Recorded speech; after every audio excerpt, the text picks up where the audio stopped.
Hi everyone, Thomas Hyman here, founder and CEO of Realty Partners, and I decided to record a quick training video session and post it on Facebook Workplace. I haven't quite figured out how to do a camera and screen share on Workplace simultaneously, and I'm probably going to also upload it to YouTube. And the session today has to do with life cycles. You know, there are life cycles in your own life. The baby is born, it grows up, it gets old, eventually dies. There are also life cycles in a business, and there are life cycles in an industry. And I want to just point out some of the things as they relate to the real estate industry, as well as they relate to Realty Partners specifically, and maybe even how it relates to your business. You know, everyone has a tendency to kind of stick their head in the sand and pretend things aren't changing, or they're changing at a very, very slow pace, and things will always stay the same, especially when you have something huge like an industry like the real estate industry, or a huge company like Coldwell Banker or Remax or Keller Williams. You know, how could anything ever happen to them? And so I just wanted to set the stage before I go into here. On my blog, thomashyman.com, I wrote an article. I called it a Kodak Moment for the real estate industry. And what prompted me to write that article, believe it or not, I wrote that article in the summer of 2015. The advent of a company called Xomi, which came onto the scene with a new lead generation strategy where they were charging a referral fee type of commission for the leads that they generated. And that was radically new at the time. And then, of course, everyone was already up in arms about Zillow and Trulia and so forth. And so the reason I called this maybe a Kodak moment for the real estate industry, because just as Kodak was an entity that literally ruled the photography market. Those of you old enough, you remember the 35 millimeter films.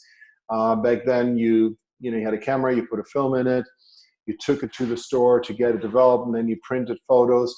And Kodak actually literally owned that industry. They were the largest. There were a couple of smaller players, Agfa and Fuji, but Kodak really owned that industry of photography. And what most people don't know is that Kodak actually invented the digital camera. And when Kodak invented the digital camera, they completely discounted it. They thought, well, you know what, this is never going to work. The quality isn't good enough. It's a gizmo. It's not for serious photographers, blah, blah, blah. And so they just tossed it aside.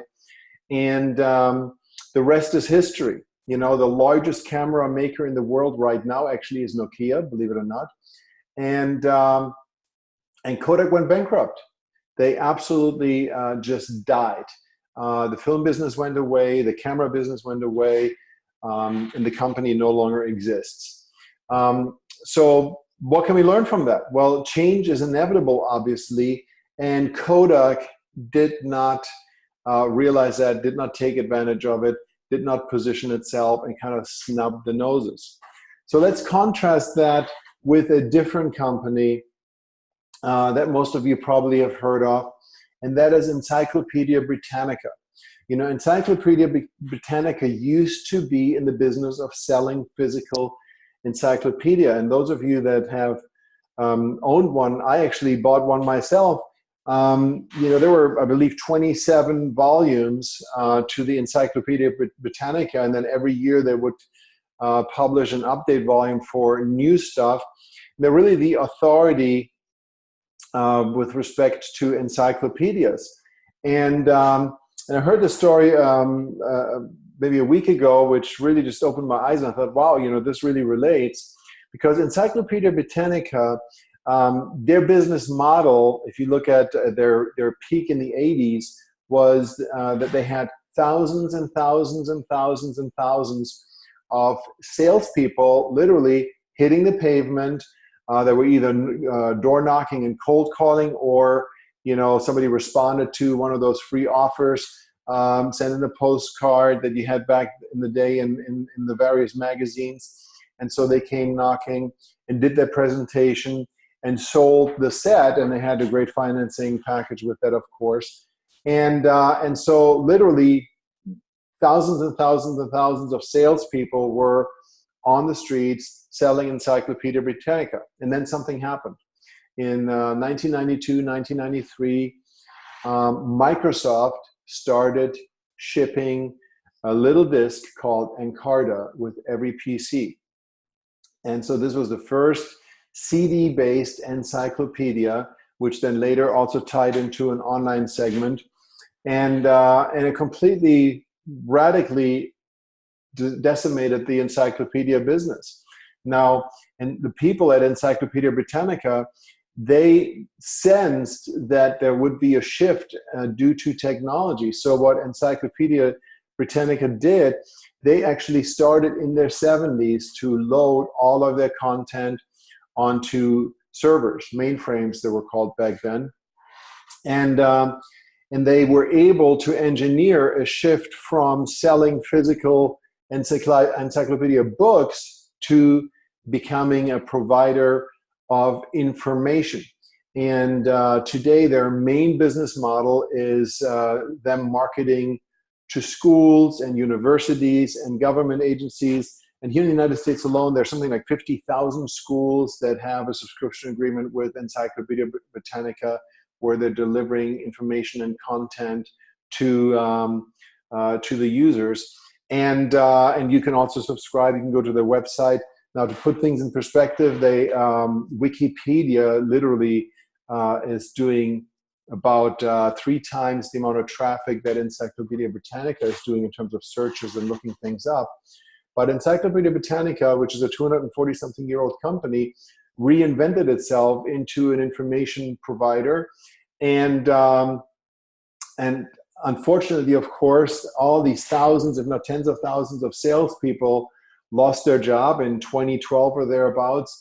They printed the last set of books, so there's no more physical encyclopedia. You cannot get a new physical Encyclopedia Britannica. It's no longer produced. that industry died, but the company innovated and repositioned itself and survived as a company. Obviously, the salespeople, they had to do something different. So why am I bringing this up? These are 2 different ways how companies pivoted or reacted and anticipated the changes that are taking place in the industry. So let's take a look at the life cycle. And this is true, again, for a person, it's true for a business, and it's true for an industry. And so it starts out with birth, where, the idea is given basically. And as a business person, as an entrepreneur, it's the moment you take risk. As a real estate agent, the moment you decide to quit your job and get your real estate license and go out on a limb to be a full-time real estate professional, that would be your birth stage. Then the next stage is infancy, where the focus really is on generating cash flow, generating business. Then it goes to toddler, where you start to deal with crises, things start to grow, things are accelerating. Then you get to teenager, young adult, and I'll post this onto the group so you can see it. Then we have the zone of maximization, maturity. Actually, let me run through this real quick. So as infancy, the moment you take on risk, you work to meet your own needs, i.e. you have a job, you're managing it yourself. Infancy is a race for survival. You hire a person. It's you, Inc. You're running the business. Your focus is on production, and cash flow is a significant challenge. The next step is toddler, management by crises. The business walks and talks on its own, and you've begun to build a management team. The business still relies on you, the founder, the owner, for all core decisions, and everything is accelerated, and cash flow is still a concern since obviously overhead is going up. The next stage is teenager, crisis created by management. You develop professional teams to manage the business. Cash flow is no longer a challenge. Growth has a focus on innovation and run out, and more means better. So you're really focusing on creating and growth. And go-go leaders don't attend meetings. You become overconfident as an entrepreneur, and trouble is imminent. The next stage is young adult, where you're beginning to anticipate your future. You make more committed choices. You limit what you focus on. You start to focus on systems. You redefine what success means long term. You have a rebirth of identity, and you settle down and get serious.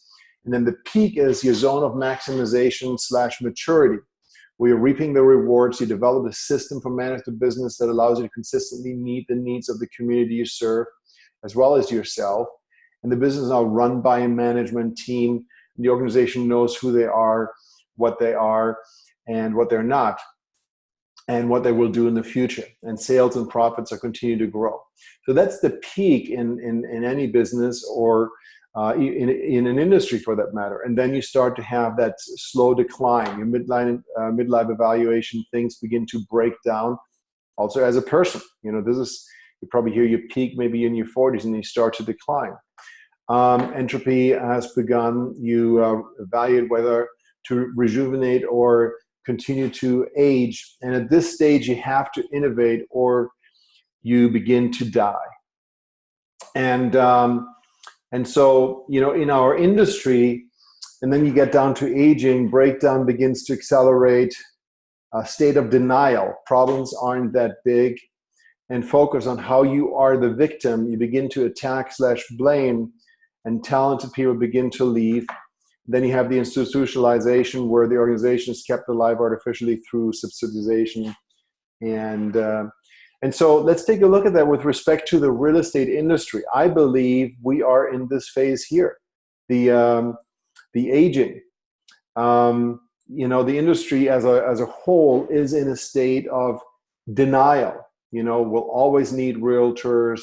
Well, we're needed because it's such a complicated transaction, and all of those things. And all these people that are trying to innovate new things, they're crazy, and maybe 1 in 100 people will use them, but the rest won't. Problems can't be that big, and you focus on how you're the victim. Evil Zillow, evil Trulia, all these evil companies that are charging you money for leads or injecting themselves into the transaction. And so this is really where we are as an industry. Just notice that.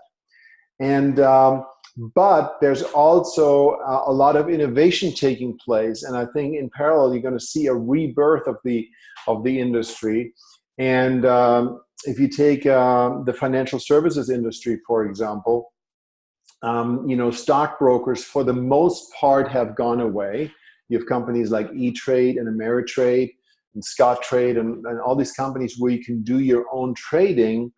But we've also seen a growth of the financial planning industry and financial consultants with a whole different focus. They're not there to take your call or sell you a penny stock, but they're there to help you with your financial future and your financial security, and helping you work your way through an ever increasingly complex system. So something similar could happen within real estate. Maybe the real estate agents down the road are not needed the way they are right now, but there will be a need for consultants, for professionals that can help and guide and steer through the maze and create value in other ways. Just notice that. And as a real estate professional, you just have to be acutely aware of where things are heading, not pretend it's not happening, not go into the victim role, not think about, oh my God, these evil other people, but just, really ask yourself, okay, where am I going to be 5 years, 10 years from now? And if you think that 5 or 10 years from now, you're going to do the same thing that you're doing today, I got news for you. 50 years ago, even 25 years ago, the MLS was printed on paper and updated, once a week in some markets, once a month in other markets. And that's what the real estate business was done from. And just think about today, how radically different the business is. Well, with technology accelerating at an ever increasing pace, and now artificial intelligence injecting itself into the situation, the changes from then until today are probably smaller than the changes between today and 5 years from now. Things that used to take 50 years are now happening in 5 years. And so just realize that. But anytime there's change, there's also huge opportunity. And when I look at Realty Partners, the focus of this business is, we're not a real estate brokerage where people just hang their license. Our customer is the agent. Our customer is the real estate professional. And our business really is about empowering, helping, and supporting the professional to succeed, and also to provide a vehicle for them to have financial independence and financial freedom and to own their lives. And that takes me to the next thing. Let's take a look at the companies, the big players that are in this industry. They're also aging here. Keller Williams just announced that they're launching a $1 billion plus innovation fund to help them respond to and stay ahead of the technology curve so that they don't get overrun. But the challenge with a company like Keller Williams or Coldwell Banker, which has tremendous resources, or RE/MAX, is the model how they are made up and concentrated. You have a company, RE/MAX International, and then you have independent franchisees that own the offices. So each RE/MAX office or each Better Homes and Garden office is individually owned and operated. That's the business. And so as a result, number one, they're going to have a lot less ability to respond to these things. They're obviously following what the process that's put forth by the franchisor. And even if the franchisor is able to completely adapt and shift with the changes in the industry and reinvent itself, similar how the financial industry has reinvented itself. And let's say Coldwell Banker would be like a Prudential, where you have then financial planners. The individual agent is not going to benefit from that, because the individual agent, when Coldwell Banker goes from 48,000 agents down to maybe 5,000 agents, because the industry is shifting over the next 5-10 years, then maybe some of those 48,000 agents will be part of that group, but the rest of them will not. So with Realty Partners, we have a situation where the agents actually own the company. And that's a huge difference. Going back to Encyclopedia Britannica, if you were just a sales rep for Encyclopedia Britannica that got paid a commission when you made a sale, guess what? When that business shifted and got discontinued, you were out of a job and you were out of income. Now imagine if Encyclopedia Britannica would have been owned by their sales reps. If their sales reps had owned a big chunk of the company, maybe not even the majority, but just a big chunk of the company is still around. And so they would still be shareholders. They would still have a benefit in it. They may have had to, get into a different occupation, but they would still have that equity stake in the business. And so that's a fundamental difference with Realty Partners. And because Realty Partners is not licensing or franchising its business, because everything is done centrally, the benefits that the company as a whole will experience, and the shifts that we take advantage of and that we put ourselves before as a whole will benefit everyone. Now, another thing is, when you have a company that is up here, let's take RE/MAX is probably down here. Keller Williams is probably up here. And they're looking, somewhere between here, and they're looking hard to innovate.